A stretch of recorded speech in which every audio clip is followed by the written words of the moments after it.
Très heureuse de vous retrouver à ce tout dernier numéro de la semaine du journal Le Vrai sur votre chaîne. Au sommaire, enquête sur l'évolution des travaux de Saut de Mouton. Le directeur général de la société Safricas en charge de l'ouvrage a été auditionné et transféré à la prison centrale de Makala. À la prison centrale de Makala, Mike Moukebaï Kosso y est toujours en dépit de l'arrêt de la Cour constitutionnelle portant sa libération. Le dossier de spoliation de l'immeuble Stoupis a fait bien de victimes. Une d'elles, qui a été blessée à la jambe, vient d'être transférée à la République sud-africaine par les frères de Moïse Katouli 3 ans plus tard. Enfin, clash de la journaliste Denise Dussochoy aux gens de l'Est, une plainte sur la table du procureur général de la République. Ce sont là quelques titres à développer dans cette édition. Madame, Monsieur, bienvenue à tous.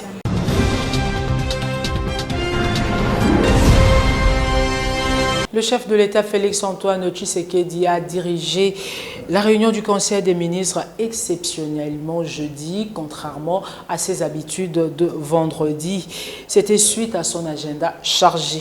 Tous les membres du gouvernement, conduits par le Premier ministre Sylvestre Ilunga, s'étaient rendus à la cité de l'Union africaine. Et ce vendredi, le chef de l'État s'est envolé pour Kigali dans le cadre de la quadripartite Rwanda, Ouganda, Angola, RDC. Cette rencontre a pour but d'emmener le Rwanda et l'Ouganda à éviter l'escalade et à normaliser leurs relations dans l'intérêt de ces deux pays et de leurs voisins. Insécurité dans la province du Nord Kivu, on en parle. 5 éléments de forces armées congolaises ont été tués et une forte somme d'argent a été emportée par les assaillants, jusque-là non identifiés. Ces sacs d'argent étaient destinés à la paie des militaires. Plus de détails avec Philippe Vumpi. Suivez. Il est 16h, heure locale dans la localité de Mwaro, entre Kibumba et Rugari, dans la province du Nord Kivu, lorsque les assaillants inconnus jusque-là ont attaqué un convoi de militaires tuant 5 FARDC, ont aussi emporté les sacs contenant l'argent destiné à la paie des militaires et dont le montant reste inconnu. À l'issue d'un violent échange de tirs contre ces assaillants, les chefs du convoi, un lieutenant-colonel chargé de l'administration et logistique, ainsi que 4 éléments de sa garde rapprochés ont été tués, indiquent les sources de la société civile. Mais suite à cette tension, le trafic routier Goma, Rutshuru, Lubero, Butembo a été perturbé depuis jeudi 20 février soir, juste dans la journée du vendredi. Les habitants des Rugari affirment qu'ils n'ont pas quitté leur domicile. Parlons à présent du dossier Saut de Mouton. Le directeur général de la société Safricas, David Blattner, est en détention après son audition au parquet général de Kinshasa, Gombe. La justice attend de lui des vérités qui seront réunies pour l'enquête. Entre-temps, il a été transféré à la prison centrale de Makala. Philippe Vumpi nous en parle. Suivez. Le directeur général de la société Safricas, David Blattner, a été retenu au parquet de Kinshasa-Gombe mercredi, a expliqué le ministre de la Justice, Célestin Tundaya Kassende. Il lui est reproché sa mauvaise gestion. Est-ce que ce sont des détournements? Est-ce que ce sont des abus de confiance? C'est le juge qui va le déterminer, a-t-il expliqué à la RFI. Safricas est l'une des entreprises qui construisent une demi-douzaine de ponts routiers devant enjamber les chaussées à Kinshasa pour en finir avec les embouteillages au grand croisement de la capitale, connu par les Kinois sous le nom de Saut des Moutons. Ces infrastructures sont les symboles des travaux d'urgence lancés en mars-avril par le nouveau président Félix Tshisekedi sous le nom Programme des 100 jours. Près d'un an après, le Saut des Moutons sont toujours inachevés comme d'autres chantiers, notamment des maisons préfabriquées du Kanchach, dont les travaux ont été lancés après l'investiture du président le 24 janvier 2019. Le président de la République avait décidé d'un audit sur l'utilisation des fonds débloqués pour la construction de ces ouvrages, selon le compte rendu du Conseil des ministres du 6 février. C'est la raison pour laquelle le directeur général de la Safricas, David Blattner, a été interpellé et détenu jusqu'à 16 heures. Dans le cadre de l'information ouverte par le parquet de Kinshasa-Gombe. Selon le porte-parole du gouvernement Julino Makelele, toutes ces pièces nécessaires à la manifestation de la vérité ne sont pas encore réunies, ce qui explique sa détention. Autre chose à présent, buzz dans les réseaux sociaux en rapport avec une vidéo du gouverneur de l'ex-province du Kasaï, Alphonse Ngoïka Sandji, où il est en train de se disputer avec son épouse. Des détails avec Philippe Vompi. Suivez. Cette dame en vidéo est la femme d'Ngoïka Sandji, député national et ancien gouverneur du Kasaï oriental. C'est en Chiluba qu'elle s'est chamaille avec son mari. Cette vidéo scandaleuse d'1 minute 30 secondes ne permet pas malheureusement de savoir la fin de la dispute conjugale couplée Kassanji. Mais du moins, d'après les phrases captées, laisse croire qu'il s'agit d'une histoire purement de jalousie où la femme soupçonne son mari de sortir avec sa propre fille comme maîtresse. Devenue une affaire publique, d'après les informations accueillies au scoop RDC.net, l'homme est député national et la femme sénatrice. Pour en savoir plus, déjà, de par les déclarations de Madame Odette Mbouyi, qui non seulement qualifie son époux Ngoïka Sandji de sorcier, mais surtout l'accuse de l'avoir envoûté d'un esprit d'impudicité, mieux d'adultère. Il s'agissait d'un sérieux problème dans ces couples, du fait qu'une femme mariée avoue facilement et publiquement qu'elle commet l'adultère. Ainsi, dans son enquête, Scoop RDC.net a appris des proches de l'ancien gouverneur que ce dernier est resté très stratège face à l'infidélité à outrance de sa femme, avec qui la séparation des corps est longtemps consommée. Un divorce tacite. Affaire à suivre. En réaction à cette vidéo scandaleuse qui touche son foyer, Alphonse Ngoïka Sandji, député national et ancien gouverneur du Kasaï oriental, banalise à son tour dans une vidéo l'altercation qui dit qu'elle date d'un mois avec son épouse. Suivez. Et donc dans toutes les familles, il y a des problèmes. La mienne n'en est pas épargnée, nous sommes tous humains. Et donc, même si nous occupons certaines positions dans la société, mais nous restons humains et donc nous avons nos problèmes que nous gérons en toute responsabilité. Et chez moi, je ne crois pas à une fatalité. Il y a eu il y a un mois quelque chose qui s'est passé dans la famille, mais je regrette le fait que cela a été exploité négativement par nos ennemis et donc aujourd'hui c'est comme si c'était une fatalité.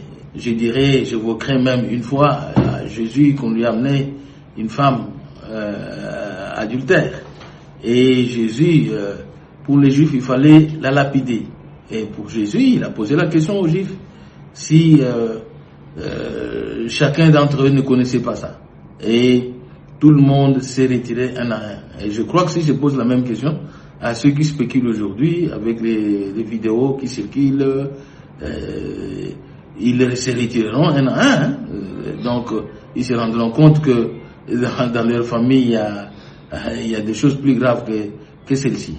Et donc, je tiens à informer l'opinion que la toile est enflammée pour rien. Parce que nous avons déjà dépassé cette étape-là. C'est quelque chose qui est arrivé, qui est passé depuis un mois. Et nous vivons en paix chez nous, dans notre famille. Éducation à présent, les professeurs du niveau supérieur et universitaire menacent de suspendre leurs activités sur toute l'étendue de la République en déant 14 jours en cas d'application brutale de l'impôt professionnel de rémunération, IPR en sigle. Ils exigent ainsi la transparence dans le calcul de cet impôt. Justine Longa, suivez. Le réseau des associations de professeurs d'université et d'instituts supérieurs du Congo lance un ultimatum de 14 jours au gouvernement afin d'ouvrir les négociations pour examiner favorablement l'ensemble des revendications légitimes du secteur de l'enseignement supérieur et universitaire. Dans un communiqué, ces réseaux dénoncent l'application brutale et précipitée de l'impôt professionnel rémunération UPR. Ces professeurs exigent la transparence dans les calculs de cet impôt et se réservent le droit de suspendre toutes les activités sur l'ensemble du territoire si rien ne fait. Par ailleurs, le REPICA demande de la transparence dans les calculs de l'impôt professionnel de rémunération. Tout à fait autre chose à présent. La journaliste Denise Dussochoy a clashé sur la population de l'Est. Une plainte a été déposée sur la table du procureur général de la République. Suivez. Allongée sur son lit, couvert d'un drap, Denise Dussochoy répondant à un internaute qui lui aurait insulté dans les réseaux. Cette dame va vociférer des insultes contre le prétendu.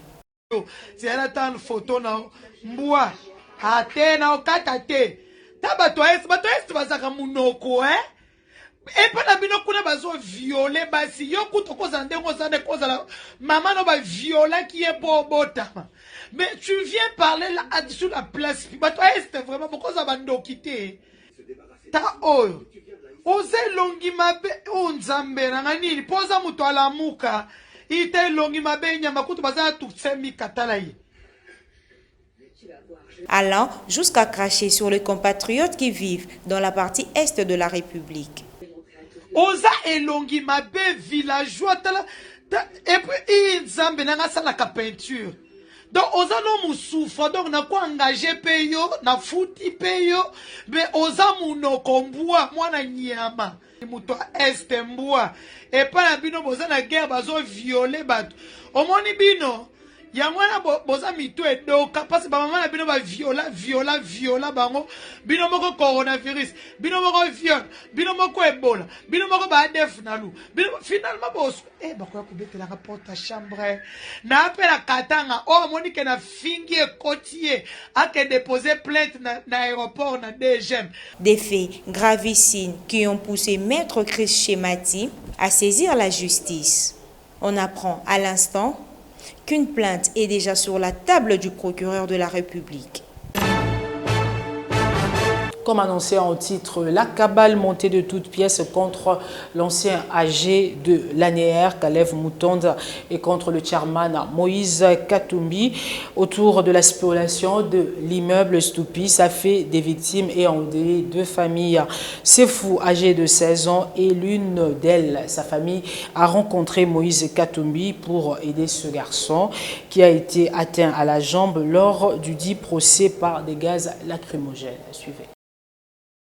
Cette plaie puante et insoutenable à la vue, cette jambe déformée, presque en voie de putréfaction, est celle d'un jeune Congolais aujourd'hui âgé de 16 ans, du nom de Sefou.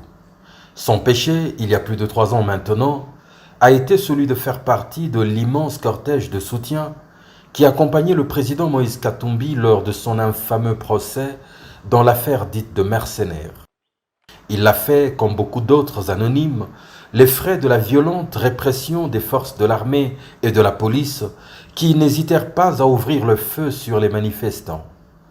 Des fragments des projectiles létaux, balles réelles et bombes lacrymogènes se sont alors échoués sur sa jambe droite, le laissant gravement abîmé jusqu'à ce jour. Par manque de moyens adéquats, sa famille n'aura le choix que de le soumettre à des traitements traditionnels dans l'attente du pire, très probablement une inévitable amputation. Il y a heureusement un Dieu qui manipule le hasard, qui a placé ce jeune homme sur la route du président Moïse Katumbi au stade Kamalondo lors d'un match de football. Révolté par la situation, il invitera l'accidenté, son père, ainsi qu'un médecin du CMC de Lubumbashi à son domicile en urgence dès le lendemain en présence de son directeur de cabinet. Ordre fut alors donné pour que les dispositions les plus urgentes furent prises afin d'évacuer le jeune homme dans une institution spécialisée en Afrique du Sud ou en Europe, accompagné de sa mère. C'est lorsqu'on jetait les piments et on tirait les balles que cela est arrivé. J'ai beaucoup souffert. La première fois, nous sommes bien partis. La deuxième fois aussi. Mais c'est la troisième fois que cela est arrivé. Nous avons eu des difficultés pour rencontrer le président, mais grâce à Dieu, nous l'avons rencontré au stade. Et ils m'ont envoyé prendre le soin à l'hôpital CMC pour que j'ai continué le soin en Afrique du Sud. Mais au départ, j'étais soigné traditionnellement parce que nous n'avons pas le moyen. Une audience tout à fait inhabituelle et chargée d'émotions. Vous l'avez vu avec le président Moïse Katumbi qui a reçu un jeune garçon qui a été blessé, grièvement blessé. Rappelez-vous, lors de ce faux procès qui avait été intenté par M. Kalev contre le président Moïse Katumbi. À plusieurs reprises, le président avait dû se rendre au parquet avec l'appui populaire. Eh bien, cet enfant faisait partie de ceux qui ont accompagné Moïse Katumbi et il en a payé le prix le plus fort, puisqu'aujourd'hui, il a reçu des éclats non seulement de gaz lacrymogène, mais de balles également dans la jambe. Et fort de cela, l'exil du président Moïse Katumbi n'avait pas permis qu'il puisse rencontrer toutes les victimes qui ont été blessées à la faveur de ce qu'il y a eu de plus honteux ces dernières années, un faux procès contre lui. Cet enfant n'est pas le seul. Un autre est mort par balle, alors que le peuple, la population qui accompagnait le président Moïse n'avait aucune arme sur elle. Elle était venue main nue pour appuyer Moïse Katumbi, pour l'encourager à être devant la justice. Eh bien, aujourd'hui, l'impunité doit cesser, parce qu'il y a des responsables à ces massacres. Il y a des responsables qui doivent payer pour leur forfait, qui doivent payer pour cet enfant qui, aujourd'hui, pourrait peut-être ne jamais retrouver l'usage de ses deux jambes. Ce n'est pas seulement à Lubumbashi, c'est également à Kasumbalesa. Rappelez-vous, quand le président Moïse a voulu franchir la frontière, l'armée était déployée, il y a eu des victimes. Et là encore, il ne peut y avoir d'impunité aussi longtemps qu'il n'y a pas de réparation. Eh bien, nous continuerons à nous battre. Et partout à travers le Congo, ceux qui ont été victimes de la dictature sanguinaire, tous ceux qui ont souffert dans leur chair et qui continuent à souffrir dans leur chair, eh bien, nous allons les défendre.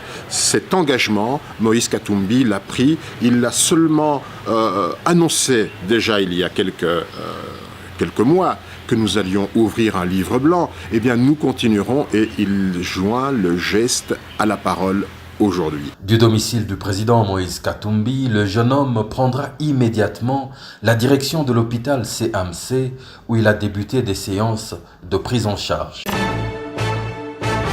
Détention au sein de l'IMCA RDC. Jimmy Matoulou, président national de cette structure, rassure ses membres d'une gestion rationnelle. C'était dans un entretien accordé à Bosco Kamamba. Suivez.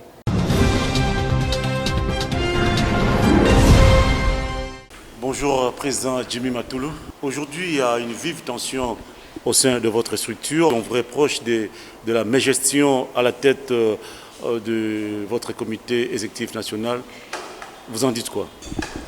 Bon, je pense que ceux qui connaissent bien IMCA, après avoir connu autant d'années et de décennies de crise, gérer une institution qui sort d'une longue crise, ce n'est pas facile.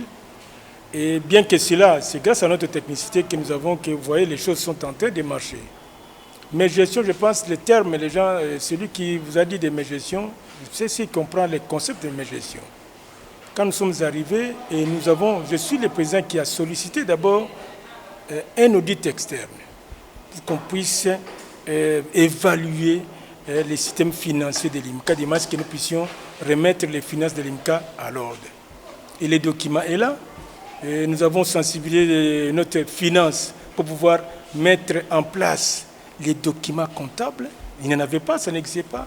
Et nous avons mis en place une structure administrative et financière pour gérer les quotidiens de l'IMCA.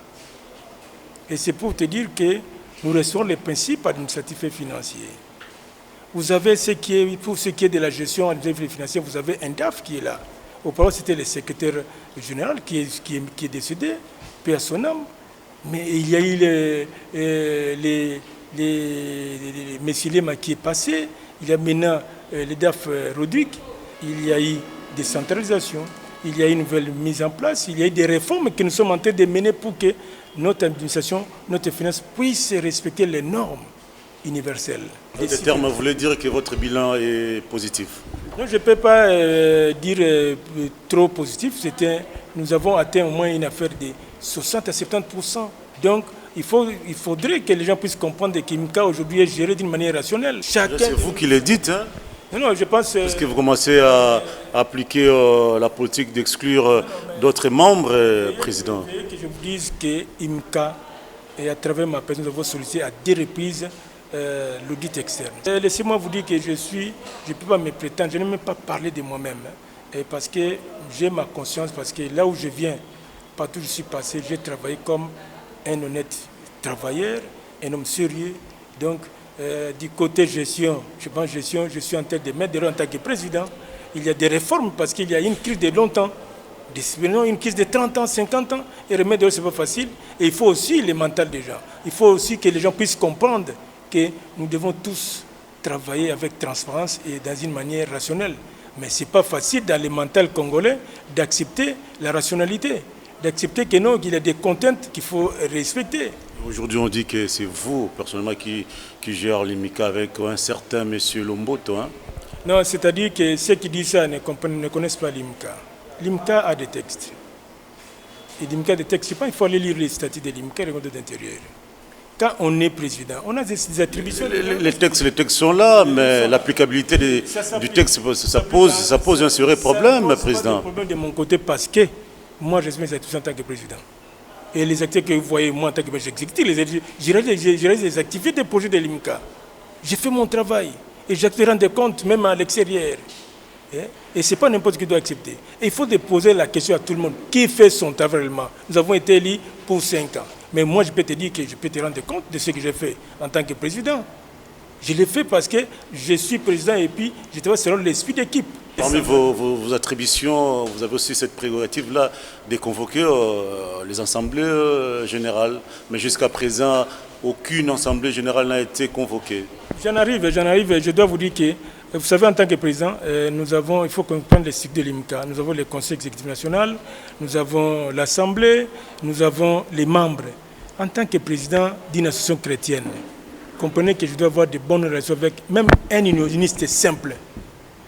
Même celui qui n'a pas des activités de l'IMCA, c'est témoin de l'IMCA, je dois le respecter. Je dois travailler avec lui quand il a des compétences. Prenons le cas de Lomboto qui dit, Lomboto, il est dans l'administration. Il est chargé de socio-culturel. Mais c'est lui au moins qui a des initiatives. Moi, j'aime des gens qui travaillent réellement. Mon principe est de travailler avec des gens qui travaillent. Mais c'est lui qui travaille bien plus que par rapport aux autres pays, aux autres agents. Qu'est-ce que je dois faire? Je dois l'accepter et puis je dois quand même l'encourager. Ceux-là qui ne travaillent pas n'ont jamais été convoqués. Hein? Non, je pense que ce n'est pas à moi de convoquer les agents, parce que le Mboto, il dépend de l'administration, et on l'utilise parce qu'il a des compétences, et chacun de nous doit se mettre en cause, ce qu'on appelle la conscience professionnelle. Et la déontologie doit animer tout le monde. Depuis que je suis à l'IMCA, qu'est-ce que j'ai fait réellement?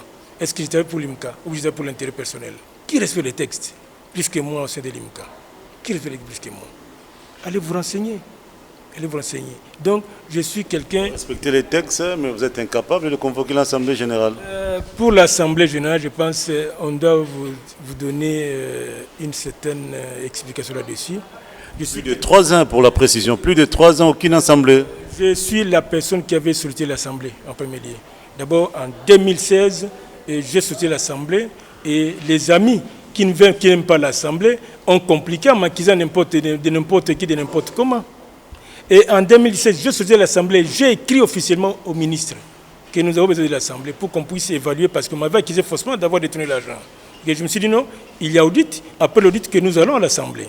Et j'ai écrit officiellement, mais certains membres ont écrit partout, même à la primature partout, pour dire qu'ils n'ont pas besoin de l'Assemblée. Et chaque année, moi, je me fais une auto-évaluation et je dois organiser les assises de l'IMCA. Mais à tout moment, il y a des problèmes. Qui veut l'Assemblée?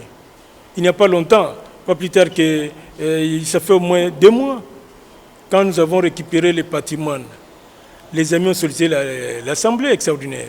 J'ai accepté. J'ai écrit partout que l'Assemblée se tiendra au mois d'avril. Et que tout le monde se prépare son rapport à présenter à l'Assemblée. Vous prenez la tête, puisque derrière vous, il y a le ministre Billy Kambale qui vous soutient. Non, ça c'est regrettable. Vous savez, je ne peux pas moi aller dans ce sens-là. C'est regrettable parce que moi-même, je connais les CD de l'IMCA et je connais comment les mouvements sociaux fonctionnent. Et puis, je ne suis pas quelqu'un qui est tombé dans la soupe comme les autres. Moi, j'ai commencé à être d'abord membre simple, unioniste, président d'une union locale, le Barumbu, vice-président à 3-4 reprises au comité provincial et président provincial, aujourd'hui je suis président national. Je ne suis pas n'importe qui. Je suis quelqu'un qui connaît très bien l'IMCA.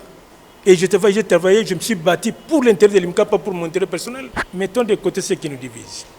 Allons à l'Assemblée pour que les membres de l'Assemblée sachent qui fait quoi à l'IMCA, qui a fait quoi pour que Imka puisse fonctionner et puisse avoir cette image qu'il a aujourd'hui. Dans l'entretemps, vous détournez les fonds de l'IMICA, on parle de plus de 26 000 $ détournés. Vous savez, on m'a toujours accusé de détourner, hein. Il n'y a pas longtemps, vous savez, on m'a accusé en justice. J'étais même enlevé et amené à Makala pour avoir détourné 25 000 $. Mais aujourd'hui, je suis là, je dirige, parce que les mêmes magistrats qui traitaient mon dossier a compris que c'était une cabale contre M. Jimmy. Et en ce temps, j'ai sollicité l'audit. Les gens ont refusé l'audit, hein, je vous dis, et les membres ont refusé l'audit. Mais c'est de quel monde ça? C'est quel monde? On fait quel jet? Moi, j'ai accepté d'être auditionné par les parquets. Parce qu'à mon niveau, ce n'est pas les parquets qui m'ont jugé. Mais j'ai accepté pour donner seulement la vérité à la justice. Nous sommes allés là-bas. Est-ce que les autres sont allés? Ceux qui m'ont accusé sont allés à la justice. Ils sont en train de fuir. Et vous avez signé un contrat avec un certain Libanais. M. Jimmy passe de temps à autre pour prendre 5 000 $, 2 000 $. Et puis l'enveloppe globale, ça fait un montant de 26 000. Monsieur Bosco, tu dois comprendre ceci. Et les contrats avec ces Libanais qui étudient, ça ne date pas de mon mandat. Et c'est un dossier, et la personne qui avait ce dossier est décédée, malheureusement. Je vais te faire ce dossier-là sur la table. Et ce dossier a été mal négocié, je ne peux pas tout dire. Je vous dis, je respecte les gens, je respecte les morts. J'attends l'Assemblée pour que je puisse apporter la lumière sur ce dossier-là. Vous ne pouvez pas démissionner avec toutes ces tensions ici, vous continuez toujours à gérer. Et puis aujourd'hui, on vous a accusé au niveau de la justice et il y avait une correspondance qui vous signifie par la voix de huissier de ne plus engager l'IMICA. Mais M. Bosco, il ne faut pas tomber dans les pièges des aventuriers. Et vous savez, la culture des coups de force, hein, c'est une culture qui date de longtemps de l'IMICA, c'est ce qui a aussi détruit l'IMICA. On se réunit dans un coin comme ça, on monte et on fait un coup de force pour chercher à récupérer le pouvoir. Non, c'est déjà fini. Vous allez dans un coin, dans une parcelle quelque part, à Kassabou, et vous faites un coup d'État. Et vous vous écrivez même à la justice. C'est grave ça. Je ne vais pas faire de polémiques parce que je respecte les gens, je respecte Imka. Moi, c'est une seule chrétien. Mais parce qu'il y a Sony. Mais qui sont dans des aventures comme ça, nostalgique, nostalgique, non. Ok, matadi boye ozongi mbamoko mutuka ba chaussures et pas ba nani na pas ba locataire na yo que nous à tout moment de veste et tout ça ezoko taka yo moza kolia baninga msoza kolia te. Bosco nanga si bato ba binga bien te, il faut ba kenali directeur pour salaka. Je suis directeur, je suis pas quelqu'un de Pamba, je suis un directeur. Et puis nali un homme entrepreneur, ne vous en faites pas. Ce que moi Imka c'est une association. J'étais meilleur président de l'union locale na RDC Mobimba, tant que l'union locale à Barumbu. Et membre de Bandimi ba élevé à niveau ya ville à Kinshasa. Pourquoi?